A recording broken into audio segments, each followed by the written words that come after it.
Bueno, ya estamos con la presencia del economista Carlos Pérez para analizar, como decía hace unos minutos, lo que puede suceder con la economía a partir de este 10 de diciembre, que ya está muy cerca. ¿Qué tal, Carlos? ¿Cómo andás? Muy bien. Gracias muy bien. por venir una vez más. No, por favor, siempre es un gusto para mí venir. Bueno, Carlos, ¿cuáles son tus expectativas para lo que puede suceder en materia económica a partir del cambio de gobierno, a partir del próximo 10 de diciembre? Yo creo que hay que tener en cuenta el estado de situación de la economía argentina, que es muy delicado, muy delicado. Por un lado, tenemos un déficit fiscal que estará entre los 7 y 8 puntos del Producto Bruto Interno. Bueno, ya esta semana la Auditoría General de la Nación habla estimó, de más de 7. Sí, por encima del 7% del PIB. Habla de más de 7. Así que, digo, por otro lado, tenemos un atraso del tipo de cambio real que oscila en aproximadamente el 50-60% respecto del valor actual, una inflación inercial estructural del orden del 30% anual y una posición de caja en dólares prácticamente nula. Digo, la caja neta en dólares proyectada para fin de año es inexistente en términos netos. Digo, tenemos reservas brutas de 25.000, 27.000 millones de dólares, pero cuando le empezamos a netear los pasivos de muy corto plazo y que no dan disponibilidad de dólares, igualan ese importe y por lo tanto la caja neta termina siendo cero. Entonces, con ese estado de situación muy complejo, me parece que los grados de libertad respecto a un gobierno o al otro son muy pequeños. ¿Eso qué quiere decir? Pues lo que está sugiriendo es que gane quien gane, no va a tener alternativas muy distintas para llevar adelante. Exactamente. A ver, vos tenés el típico dilema continuidad-cambio. Esto es cambio. Esto es cambio. Inevitablemente. Tenés también otro dilema que es, bueno, ¿es un cambio intenso o es un cambio gradual? Es un cambio intenso. Digo, el gradualismo, la realidad, se lo lleva puesto. Entonces digo, hay dilemas que son falsos. Otro dilema, ¿devaluamos o no devaluamos? Es inevitable la devaluación. En todo caso, lo que hay que ver es de minimizar los riesgos en el frente social, minimizar los riesgos en el frente inflacionario, minimizar los riesgos de overshooting y que la devaluación no sea la primera de una serie de devaluaciones. Digo, pero creo que en materia de cambio, esto es un dato, no hay lugar para la continuidad, no hay lugar para un cambio gradual, el cambio va a ser intenso, si intentan ir por el gradualismo, la realidad se lo lleva puesto y me parece que la devaluación es inevitable, no se discute esto de devaluación sí, devaluación no, en lo que va a haber que trabajar es en mitigar, en minimizar los riesgos derivados de una devaluación nominal.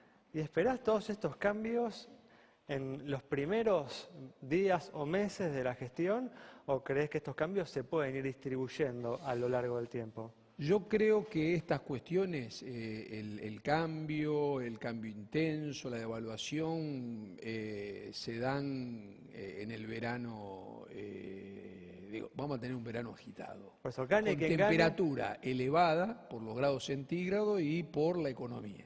Por eso, gane quien gane, estás viendo una devaluación en principio, eso como un punto así inevitable. Sí, vos pensá una cosa, cuando en el año 2009, fin del 2009, el Ejecutivo invade el Banco Central y va por el Banco Central, hay los pasivos monetarios que no solo incluyen a la base monetaria, sino a las LEVACs, eran del orden de los 200.000 millones de pesos y las reservas internacionales eran del orden de los 50.000 millones de dólares. Sí. La paridad teórica, que es el cociente de esos dos valores, daba 4 pesos por dólar, que era el valor de mercado, el mercado único y libre de cambios. Ahora, pasaron 6 años, fin de este año, fin del 2015, los pasivos monetarios se multiplican por 5, esto es, llegamos al billón castizo de pesos. ¿Cuánto está la reservas actualmente? Las reservas se reducen a la mitad, la paridad implícita te da 40, se multiplicó por 10. De todas formas, no asustemos a la gente, eso no significa que 40 pesos sea el dólar de equilibrio. No, en absoluto. Lo que de algún modo te está indicando es que es inevitable la devaluación. Digo, el tipo de cambio promedio de los 12 años de administración Kirchner, trabajando con la inflación del Congreso y deflactando por la inflación de los Estados Unidos, da en promedio esos 12 años un tipo de cambio de $1 15 pesos. Está claro lo que estoy diciendo, esto es un valor 50% más alto que el actual tipo de cambio oficial que tenemos en la Argentina. Digo, me parece que con estos dos registros, el frente financiero y el frente comercial, queda claro que la devaluación no la elijo si la hago o no la hago, me parece que se impone. De todas formas, bueno, en el siolismo se habla de la alternativa de la devaluación fiscal, ¿no? Esto es bajar retenciones a los exportadores. ¿Esa posibilidad la ves como, es un complemento, como una alternativa posible? Es un complemento. Yo no la descarto y en un artículo que escribí ¿Te parece como fin de octubre yo hablo de atacar los problemas de la Argentina con el Fernando cordobés. El Fernando Cordobés ya sabemos que es Fernet con Coca-Cola.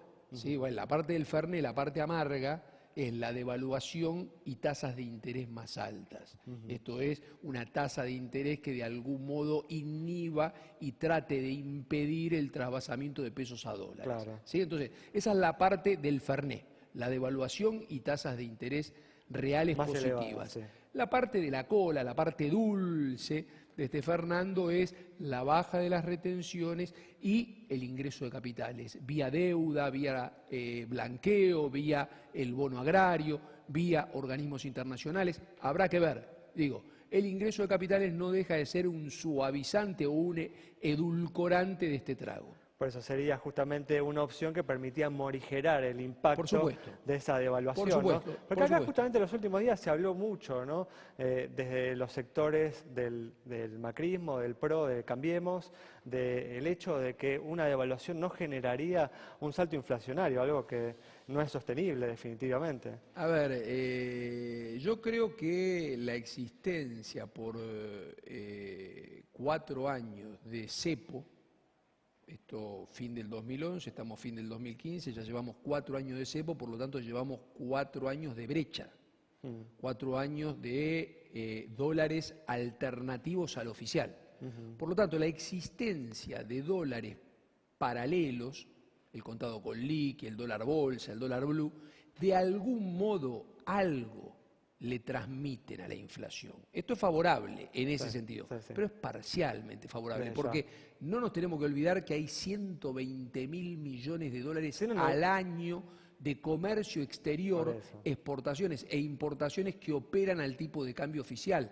No nos tenemos que olvidar también que a diferencia... No hubiera existido el cepo, además, si no se fueran los precios de productos importantes en la canasta de consumo. A diferencia del año 2002, donde hubo un salto de 1 a 4 en el valor del dólar y solamente una inflación del 40% anual, ¿sí? Digo, hubo un pass-through sensacional para mejorar tipo de cambio real, a diferencia de ese momento donde la recesión era muy importante y la capacidad ociosa del mercado productivo era enorme y adicionalmente el desempleo era hiperelevado, hoy esas condiciones económicas no las tenemos, por lo tanto el pass-through seguramente va a ser mucho más significativo, no es la condición de este año la del 2002. Y también, decime vos una cosa, ¿cómo entendés que la inflación este año sea 10 puntos más baja que la del año anterior cuando la política monetaria y la política fiscal este año fueron mucho más expansivas que el año anterior? Esto se debe al atraso cambiario. Entonces digo, está claro que de algún modo el dólar oficial tiene incidencia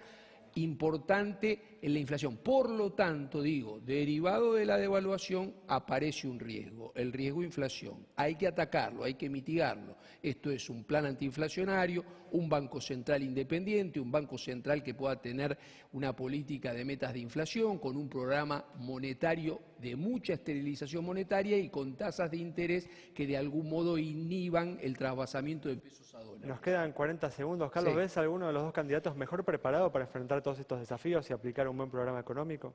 Yo creo que hay determinismo. Me parece que claramente, como te decía al principio, y no me quiero lavar las manos respecto al candidato, digo, me parece que no hay dilema entre cambio y continuidad, es cambio, no hay dilema entre intenso o gradual, es intenso el cambio, y tampoco hay dilema respecto a si devalúo o no devalúo, van a tener que devaluar. Entonces, con este determinismo, escaso grado de libertad, digo, van a tener que trabajar. Lo que sí creo que tanto para uno como para otro, sea Macri o sea Scioli, va a haber marcha y contramarcha y va a haber prueba y error, porque este Fernando del que yo te hablé es un Fernando donde las dosis de cada uno de los componentes es muy difícil saber cuál es la apropiada y los tiempos de aplicación también son difíciles saberlos. Carlos, muchas gracias por haber estado con nosotros.